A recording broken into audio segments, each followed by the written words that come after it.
किसान आज आंदोलन खत्म करने का कर सकते हैं ऐलान। दोपहर संयुक्त किसान मोर्चा की बैठक में हो सकता है बड़ा फैसला। सरकार और किसानों के बीच करीब करीब बनी सहमति।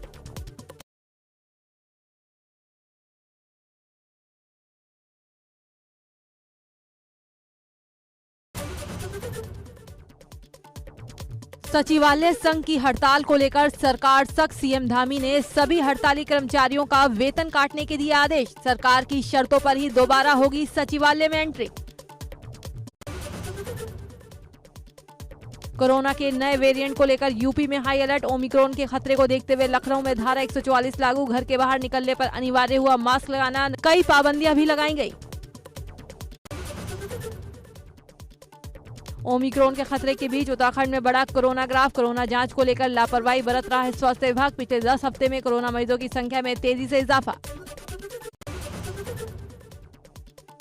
भाजपा के प्रदेश चुनाव प्रभारी राधा मोहन सिंह ने हरदोई में की समीक्षा बैठक के बाद राधा मोहन सिंह ने कहा, प्रधानमंत्री के नेतृत्व में प्रदेश सरकार तेजी से विकास की ओर अग्रसर। योगी सरकार से पहले तमाम समस्याएं थी जिनका निदान दिखाई नहीं दे रहा था। मुजफ्फरनगर में निजी कार्यक्रम में पहुंचे भाजपा नेता ने दिया विवादित बयान। भाजपा व्यापार प्रकोष्ठ के प्रदेश संयोजक विनीत अग्रवाल शारदा ने सपा और राष्ट्रीय लोकदल के गठबंधन पर बोला हमला। विनीत शारदा ने समाजवादी पार्टी को रावण की सेना बताया। सिद्धार्थनगर में समाजवादी पार्टी ने जन चौपाल लगाकर सपा सरकार की उपलब्धि और वर्तमान भाजपा सरकार की नाकामियां लोगों के बीच गिनवाई। इस जन चौपाल में सपा नेता और पूर्व विधानसभा अध्यक्ष माता प्रसाद पांडे ने शिरकत की। प्रयागराज में हाईकोर्ट बार एसोसिएशन चुनाव में आर के ओझा अध्यक्ष पद पर 3275 वोट पाकर निर्वाचित घोषित। दूसरे नंबर पर अशोक कुमार सिंह 2276 और तीसरे नंबर पर आई के चतुर्वेदी को 1085 वोट मिले। महासचिव पद पर एस डी जादौन 1951 मत पाकर निर्वाचित घोषित। हरदोई में माधोगंज थाना क्षेत्र के गांव में छेड़छाड़ और छींटाकशी से तंग आकर बीएससी की छात्रा ने फांसी लगाकर खुदकुशी कर ली। घटना की जानकारी पर पहुंची पुलिस ने शव को कब्जे में लेकर पोस्टमार्टम के लिए भेजा। मृतका के पिता की तहरीर पर आरोपी युवक के खिलाफ पुलिस ने दर्ज किया मामला। बरेली में बीएल एग्रो रिफाइनरी में टैंक में फंसकर 3 मजदूरों की मौत का मामला। मजदूरों के परिजन पहुंचे रिफाइनरी पर धरना देने। फॉरेंसिक टीम भी पहुंची जांच करने। आगरा के एक फैक्ट्री पर क्षेत्राधिकारी छत्ता के नेतृत्व में पुलिस ने मारा छापा। पुलिस के मुताबिक काले तेल के कारोबार में गड़बड़ी सामने आई है। फैक्ट्री में कई सारे ब्रांडों की रैपर, बोतल और सामान मिला। उधम सिंह नगर के खटीमा सुरई वन रेंज में बन रहे क्रोकोडाइल सफारी के निरीक्षण पर आए वन विभाग के कंजर्वेटर ने शारदा सागर डैम और नानक सागर डैम का किया निरीक्षण। वन विभाग के अधिकारियों को विदेशी प्रवासी पक्षियों की सुरक्षा सुनिश्चित करने और शिकार से बचाने के दिए निर्देश। चुनावी गठबंधन के बाद अखिलेश और जयंत चौधरी ने मेरठ में की साझा महारैली। विपक्ष पर बोला करारा हमला। कहा इस बार सपा की गठबंधन सरकार का सत्ता में आना तय।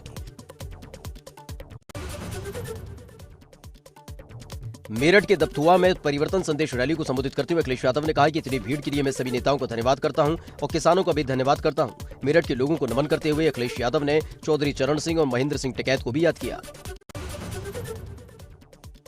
लखनऊ में कांग्रेस दफ्तर पर प्रियंका वाड्रा ने ली मीटिंग। प्लानिंग और स्ट्रेटजी कमेटी की बैठक में चुनाव पर की गहन चर्चा। कांग्रेस के अभियानों को घर घर पहुंचाने पर भी हुआ मंथन। गोरखपुर दौरे पर प्रधानमंत्री नरेंद्र मोदी ने पूर्वांचल को 100 अरब रुपए के विकास कार्यों की दी सौगात। गोरखपुर एम्स खाद कारखाना और आरएमआरसी लैब का किया उद्घाटन।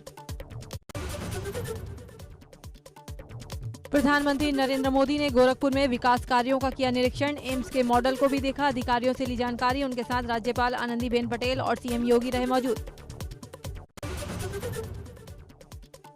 पीएम ने अपने संबोधन में कहा, पिछले कुछ सालों में देश भर में 16 एम्स चलाने पर काम चल रहा है। हमारा लक्ष्य है कि हर जिले में कम से कम एक मेडिकल कॉलेज हो।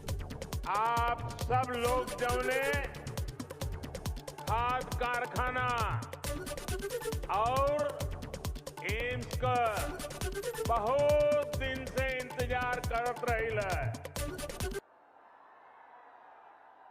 आज वो घड़ी आ गईल बा। प्रधानमंत्री बोले, कहा पहले की सरकारों ने अपराधियों को संरक्षण देकर यूपी का नाम बदनाम कर दिया था। डबल इंजन ने किया डबल विकास, इसलिए डबल इंजन की सरकार पर यूपी को विश्वास। जब डबल इंजन की सरकार होती है तो डबल तेजी से काम भी होता है।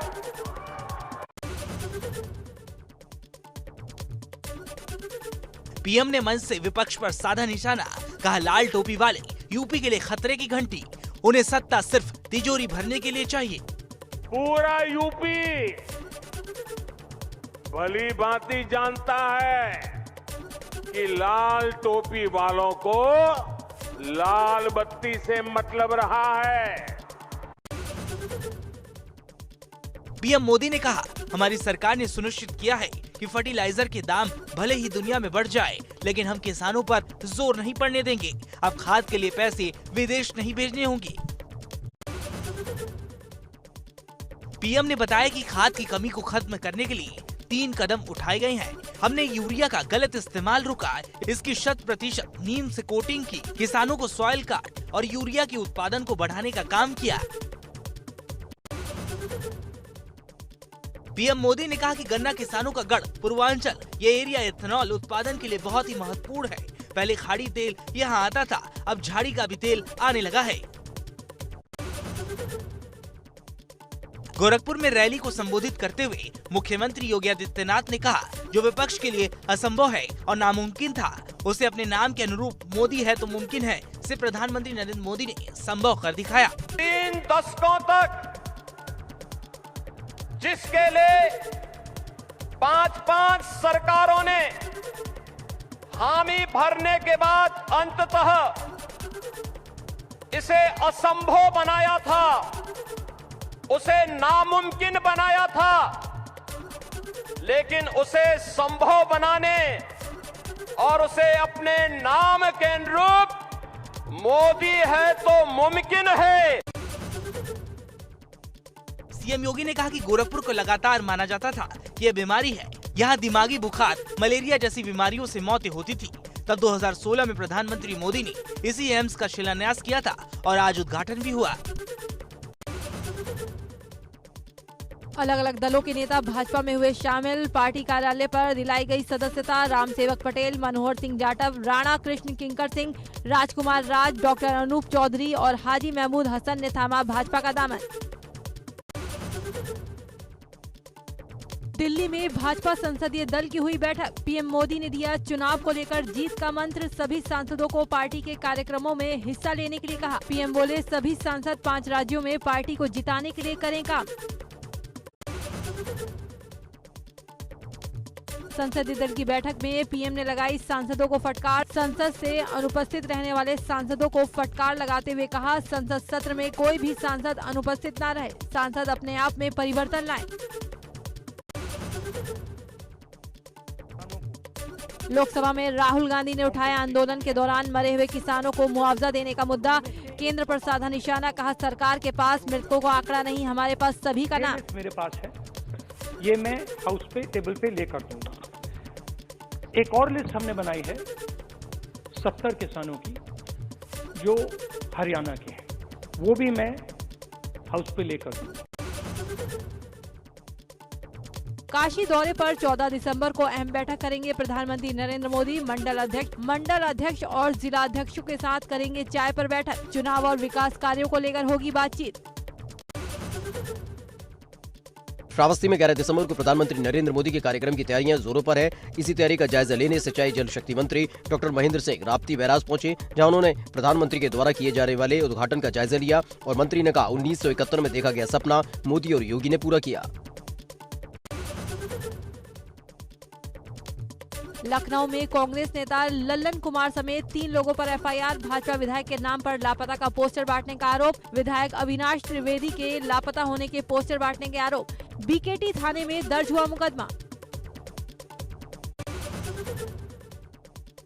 चुनाव से पहले काशी में बड़े सम्मेलन होंगे। 17 दिसंबर को मेयर सम्मेलन, देश भर से भाजपा के मेयरों को भेजा जाएगा।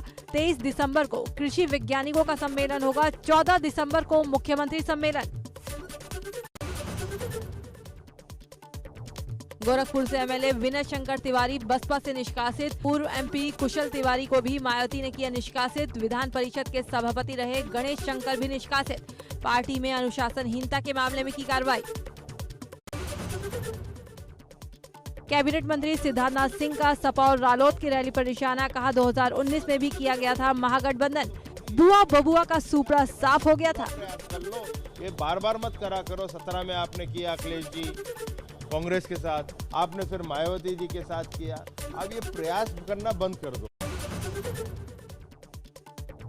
वाराणसी में छत्तीसगढ़ के सीएम भूपेश बघेल ने अखिलेश यादव पर साधा निशाना। कहा अखिलेश चुनाव के वक्त निकले हैं, 4 साल से नहीं निकले, घर में बैठकर धरना देते थे। चुनाव सामने, इन 4.5 वर्षों में न जनता के, न किसानों के, न नौजवानों के, न महिलाओं के, न दलितों के मुद्दे पर कोई उन्होंने कोई ध्यान नहीं दिया, न उसकी लड़ाई लड़ी। चमोली में मुख्यमंत्री धामी ने पोखरी विकासखंड में खादी ग्रामोद्योग मेले का किया शुभारंभ। 5 दिन तक चलेगा कवि चंद्र कुंवर ब्रतवाल खादी ग्रामोद्योग मेला।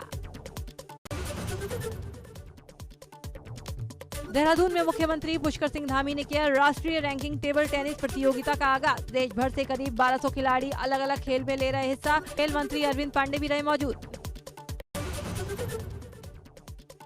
मेरठ में समाजवादी पार्टी और राष्ट्रीय लोकदल की संयुक्त परिवर्तन रैली में समाजवादी पार्टी के पूर्व जिलाध्यक्ष फकीर चंद नागर के नेतृत्व में हजारों की तादाद में उनके समर्थक गाड़ियों के साथ रैली में पहुंचे।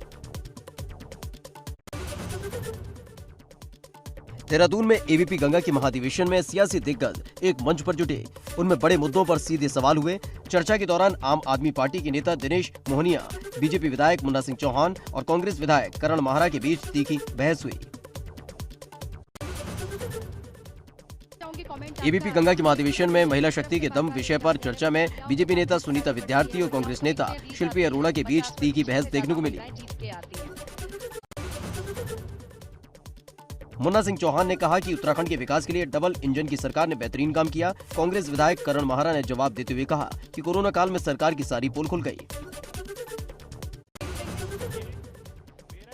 महाधिवेशन में आम आदमी पार्टी के उत्तराखंड प्रभारी दिनेश मोहनिया ने कहा आम आदमी पार्टी को उत्तराखंड में सत्ता मिलती है तो वो 300 यूनिट तक मुफ्त बिजली देगी।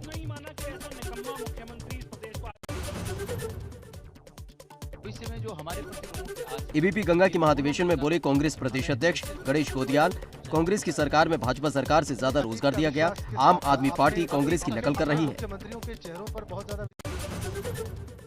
अतीत का विश्वास इस बात का। वहीं गणेश गोदियाल ने कहा कि उत्तराखंड में बेरोजगारी के दंश को कांग्रेस दूर करेगी और 4 धामों की कनेक्टिविटी का प्रोजेक्ट यूपीए सरकार में तैयार हुआ।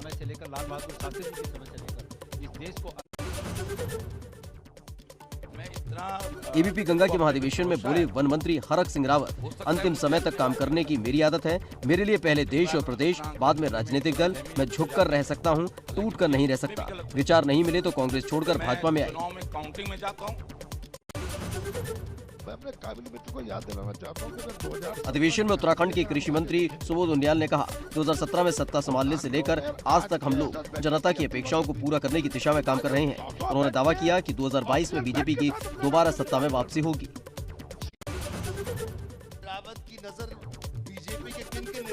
एबीपी गंगा के महाधिवेशन में पूर्व मुख्यमंत्री हरीश रावत ने कहा साथ छोड़कर जाने वालों के लिए कांग्रेस के दरवाजे खुले। मौजूदा सरकार ने मेरे कार्यकाल की कई योजनाएं बंद की। सीएम पद के चेहरे के सवाल पर कहा पार्टी निर्णय लेगी।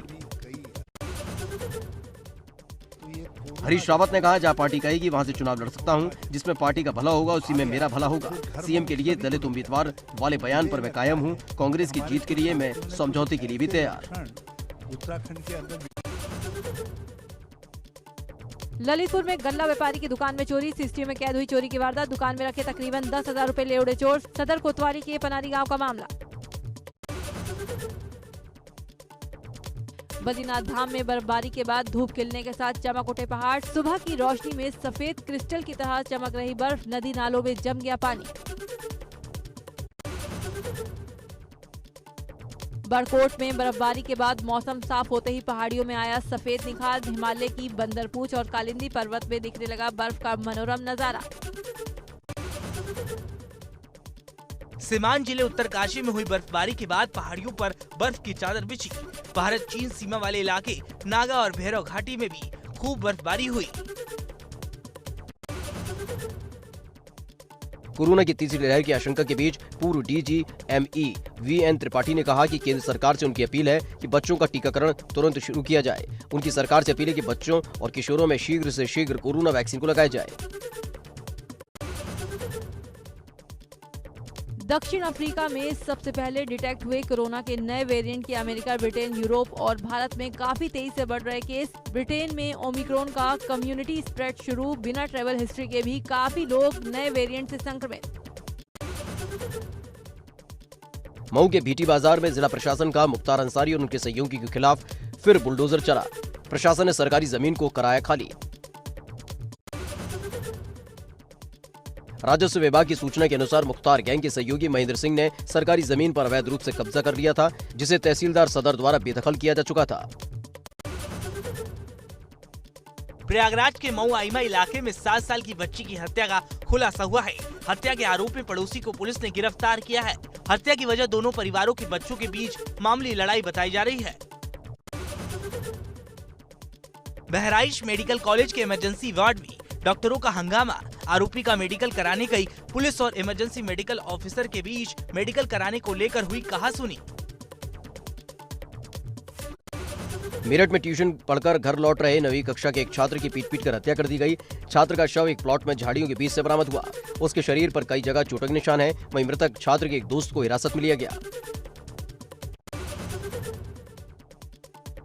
प्रतापगढ़ में परीक्षा दे रहे परीक्षार्थियों के लगभग दर्जन भर मोबाइल चोरी हो गए। सीबीएसई की 12वीं की परीक्षा देने गए थे छात्र। आक्रोशित छात्रों ने सिटी चौकी पहुंचकर प्राचार्य पर गंभीर आरोप लगाते हुए पुलिस को तहरीर दी। गोंडा के महादेव रेलवे क्रॉसिंग के पास बाइक चोरों को लोगों ने तोड़ाकर पीटा। स्थानीय लोग पुलिस से भी उलझे। बाइक चोर की लाई पिटाई का वीडियो सोशल मीडिया पर हो रहा वायरल। हल्द्वानी में नकली कॉस्मेटिक सामान का पुलिस ने भंडाफोड़ किया। बन भुलापुर के कॉस्मेटिक की 2 दुकानों में नकली कॉस्मेटिक के सामान बेचे जा रहे थे, जिसकी शिकायत मिलने के बाद पुलिस की टीम ने छापेमारी की और दुकान को सीज कर दिया। वहीं दोनों दुकानों से भारी तादाद में हिंदुस्तान यूनिलीवर का नकली सामान पकड़ा गया। झांसी स्टेशन पर आरपीएफ को बड़ी सफलता मिली है। झांसी आरपीएफ, क्राइम ब्रांच और जीआरपी की संयुक्त टीम ने जबलपुर से दिल्ली जा रही मां कौशला एक्सप्रेस से 1 करोड़ से ज्यादा रुपए समेत सराफा व्यापारी को पकड़ा। व्यापारी से नकदी को जब्त कर आरपीएफ ने की पूछताछ। गोंडा के महादेव रेलवे क्रॉसिंग के पास बाइक चोरों को लोगों ने तोड़ाकर पीटा। स्थानीय लोग पुलिस से भी उलझे। बाइक चोर की लाई पिटाई का वीडियो सोशल मीडिया पर हो रहा वायरल। वन एवं पर्यावरण मंत्री ने कोटद्वार पहुंचकर श्रम विभाग के माध्यम से किए जा रहे अपने आवास पर आयोजित कार्यक्रम में पहुंचे और श्रमिकों को करोड़ों रुपए की धनराशि के चेक और कंबल वितरित किए। रुड़की में भाजपा का शहीद सम्मान कार्यक्रम। सैनिक कल्याण मंत्री गणेश जोशी और रुड़की विधायक हुए कार्यक्रम में शामिल। शहीद जवानों के घर में कार्यक्रम में मिट्टी लाई गई। फतेहपुर में कमर्शियल सिलेंडर से गैस भरते समय मारुति वैन में लगी आग। 2 मारुति वैन, 2 मोटरसाइकिल समेत लाखों की संपत्ति जलकर हुई खाक। सूचना मिलते ही मौके पर भारी पुलिस बल रहा मौजूद। कड़ी मशक्कत के बाद फायर ब्रिगेड के जवानों ने आग पर पाया काबू। कन्नौज से गुजरने वाली लखनऊ आगरा एक्सप्रेसवे पर तेज रफ्तार अनियंत्रित कार का टायर फट जाने से बड़ा हादसा हो गया। हादसे में कार सवार मां बेटे में मां की मौत हो गई, जबकि बेटा गंभीर रूप से घायल हो गया। करीब 3 महीने से भी ज्यादा समय से विभिन्न मांगों को लेकर 81 गांव के किसान नोएडा प्राधिकरण पर धरना प्रदर्शन कर रहे हैं। इस बीच नोएडा अथॉरिटी के कर्मचारियों और किसानों के बीच नोकझोंक हो गई। किसानों ने प्राधिकरण के सभी एंट्री गेट पर महिलाओं को बिठाया। जवाहरलाल नेहरू यूनिवर्सिटी एक बार फिर चर्चा में। 6 दिसंबर की रात छात्र संगठन JNU-SU ने निकाला प्रोटेस्ट मार्च। लेफ्ट समर्थक छात्र भी हुए शामिल। बाबरी मस्जिद को दोबारा बनाने की मांग की गई। JNU में विवादित नारे लगाने के मामले को लेकर स्वामी चक्रपाणी महाराज बोले, JNU के टुकड़े टुकड़े गैंग ने सर्वोच्च न्यायालय और संविधान का किया अपमान। इनके खिलाफ राष्ट्रद्रोह का केस दर्ज हो।